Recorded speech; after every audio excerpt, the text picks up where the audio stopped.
fuula kee jiraati. Lafaaf samii iddoo dhoksaatti kan si gaddisiisne cubbuu qabnaa himaata dhugaa jalaa kan nun baasne. Mee ol galii keessummaa ulfinaa jireenya keenyaaf nagaa kan laattu sitti mannaa ejjiitii sadoksaa yoo si malee eenyu nu hubatu.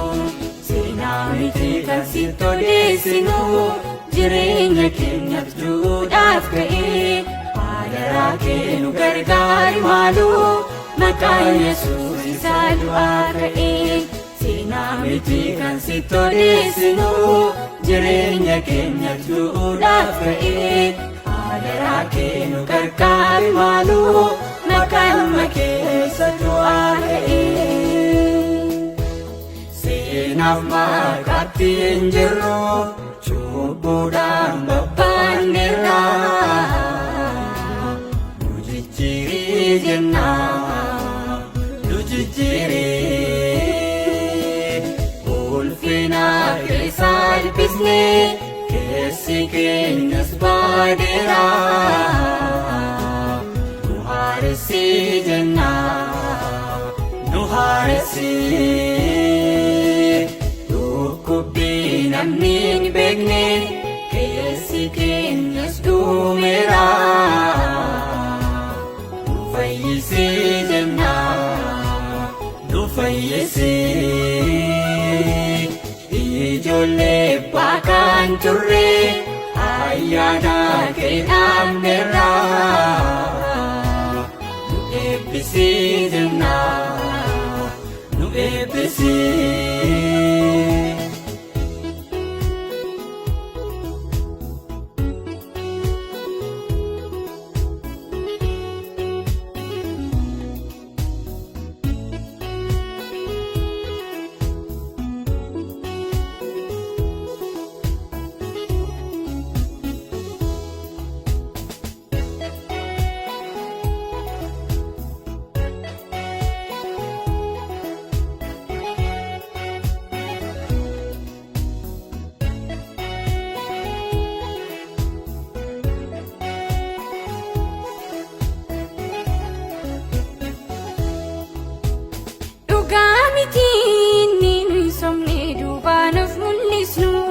Atis beektaanus beekna keessa keenya wanta qabnu yoom rakkannee dandeettii dubbiif dandeettii lallabaa faarfanneerraa kennaa yoom dhabnee hunda keenyatti qaba.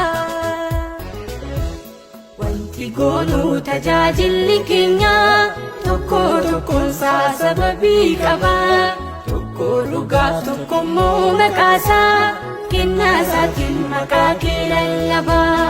Eenyufaatu akkas gochuun fayyee kan nuyi madaalamnu hojiin miti. Ayyaanni kee nuuf baay'atu ni dandeessaa hir'uu keenya guuti.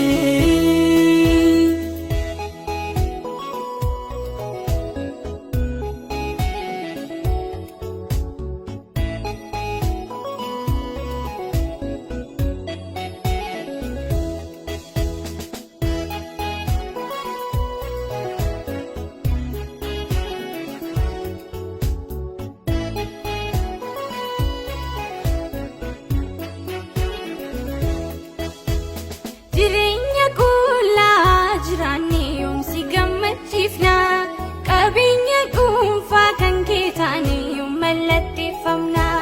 Barri qalbiitti jijjiirrannu xumuratti dhufeera osoon fayyiin yeroon akkan dhumneef nu gargaara daraa. Mallattaa'uuf gahaa kan nu godhu hafuura kee nurratti dhangalaasi. Wanta ati keessatti hin argamne hunduma isaa nu irraanfachiisi. Ulfina kee fakkaa jiraannutti yeroo haftee ati nuuf eebbisi. Qulqulloota warratti gammaddu isaan keessaa tokko nu taasisi.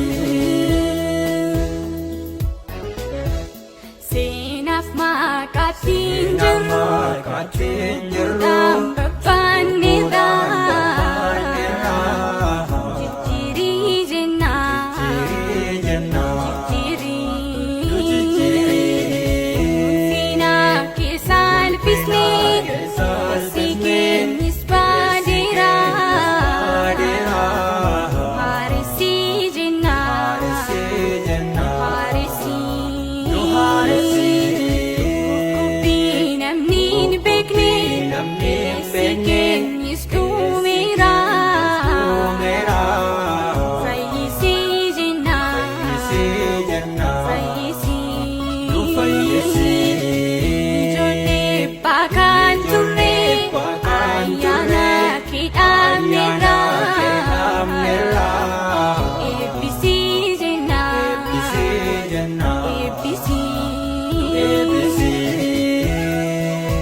keessanuu